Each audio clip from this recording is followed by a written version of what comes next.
Good afternoon students.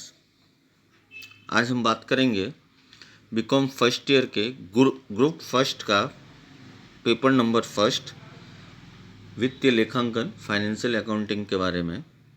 और उसमें भी हम चैप्टर नंबर्स डायरेक्ट 13 ले रहे हैं।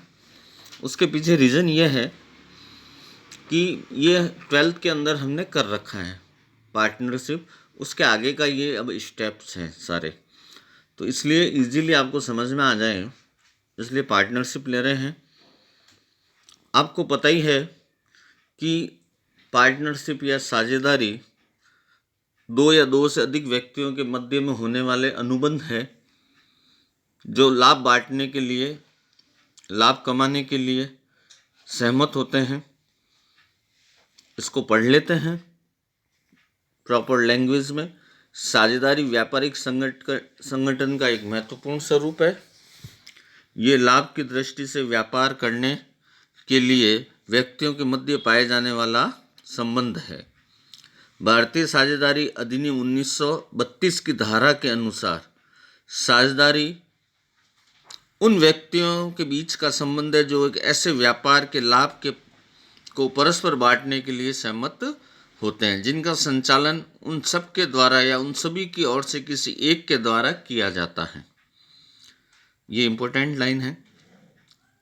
अगर कोई फर्म के अंदर 10 पार्टनर हैं तो जरूरी नहीं 10 ही काम करें, उनके बदले में कोई भी 1, 2, 3 या जितने जो एक्टिव हैं वो कार्य कर सकते हैं, तब भी वो पार्टनरशिप कहलाएगी और वो फर्म कहलाएगी। अब उसकी बात है उसकी विशेषताएं के बारे में। तो उसकी विशेषताएं जो है वो ये है, साझेदारी 2 या 2 से अधिक व्यक्तियों का समूह है। तो मिनिमम हमें पता है कि पार्टनर कितने होने चाहिए, 2 होने चाहिए। उसके बाद है साझेदारों में परस्पर अनुबंध होता है जो लिखित अथवा मौखिक हो सकता है। दिखती बात है, जब हम बिजनेस स्टार्ट करेंगे किसी के साथ मिलकर तो हम पहले बैठ के कुछ कॉन्ट्रैक्ट साइन करेंगे, अनुबंध करेंगे। अब वो रिटनली भी हो सकता है और ऑरली भी हो सकता है, लिखित भी हो सकता है और मौखिक भी हो सकता है। लेकिन इम्पोर्टेंट बात इसमें यह है कि ये जितना रिटन बेस्ड होगा उतना अच्छा रहेगा। साझेदारों के लिए व्यापार का होना अत्यंत आवश्यक है। बिजनेस होना चाहिए कोई मिलके, और बिजनेस भी वो होना चाहिए जो लीगली बिजनेस हो, उसमें पार्टनरशिप या फर्म कहलाएगी। अगर उसका व्यापार है ही नहीं, या अगर व्यापार है तो वो अगर लीगली नहीं है तो वो साझेदारी नहीं कहलाएगी। व्यापार का उद्देश्य लाभ अर्जित करना तथा उसे परस्पर विभाजित करना होता है। मुख्य उद्देश्य क्या होता है?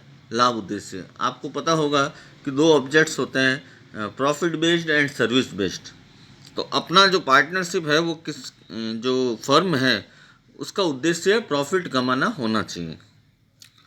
व्यापार का संचालन उन सब के द्वारा अथवा उन सब की ओर से किसी एक के द्वारा किया जा सकता है। ये अपन ने अभी समझा है। अब इम्पोर्टेंट बात है पार्टनरशिप डीड की। साझेदारी फर्म साझेदारी फर्म साझेदारों के मध्य हुए समझौतों का परिणाम है।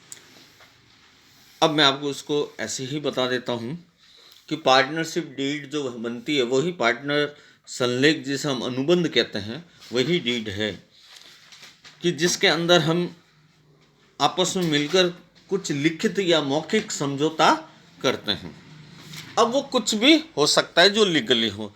जैसे एग्जाम्पल के तौर पर हम कह सकते हैं कि फर्म का नाम क्या होगा, साझेदार के नाम और पते क्या होंगे, फर्म की टोटल कैपिटल कुल पूंजी कितनी हो गई, पार्टनर कौन कौन कितनी कैपिटल लाएगा, फर्म कहाँ कहाँ से ऋण लेगी या नहीं लेगी, इंटरेस्ट ऑन कैपिटल दिया जाएगा या नहीं दिया जाएगा, इंटरेस्ट ऑन ड्राइंग लिया जाएगा या नहीं लिया जाएगा, अगर दिया जाएगा या लिया जाएगा तो कितना % दिया जाएगा या लिया जाएगा, कोई भी पार्टनर को सैलरी, बोनस, कमीशन या कोई अन्य जो है वो मिलेंगे या नहीं मिलेंगे, ये पहले से ही डिसाइड कर लिया जाता है। अब उसके बाद जो है ये सारी चीज़ें हैं। ये यहाँ पे 15 चीज़ बता रखी है। अब इसमें ज़रूरी नहीं कि 15 ही हो सकता है 13 ही हो सकता है 15 से ज़्यादा 20 भी हो। तो ये तो जो मेन चीज़ें हैं वो बताई गई है, लेकिन जो भी दो व्यक्ति या जो भी पार्टनर्स आपस में मिलकर बात करेंगे वही साझेदारी संलेख होगा, जो एक दूसरे पर सहमति प्रदान करेंगे। अब सबसे इम्पोर्टेंट बात जो है उसमें ये बता रखी है कि साझेदारी संलेख के अभाव में लागू होने वाले नियम, rules applicable in the absence of agreement.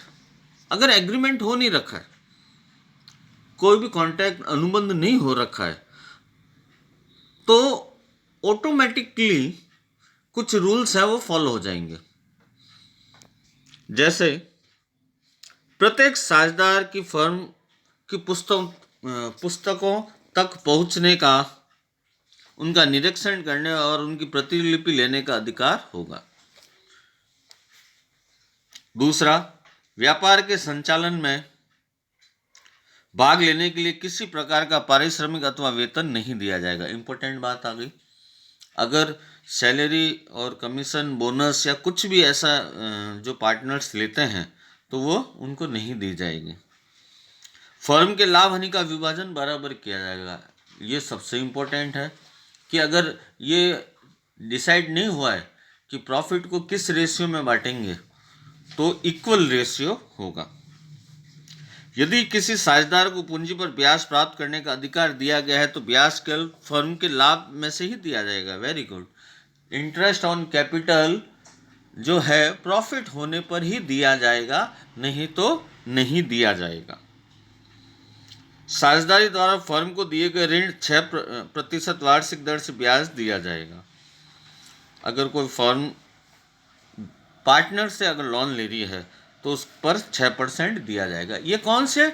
जब डिसाइडेड नहीं है। अगर पार्टनर ने डिसाइड कर लिया है तो वो तो एग्रीमेंट हो गया, और अगर वो डिसाइड नहीं किया है तो फिर जो भारतीय साझेदारी अधिनियम है, पार्टनरशिप एक्ट 1932 है, तो उसके अंदर ये दे रखा है कि फिर नहीं तो ऑटोमेटिकली ये रूल्स फॉलो आपको करने पड़ेंगे।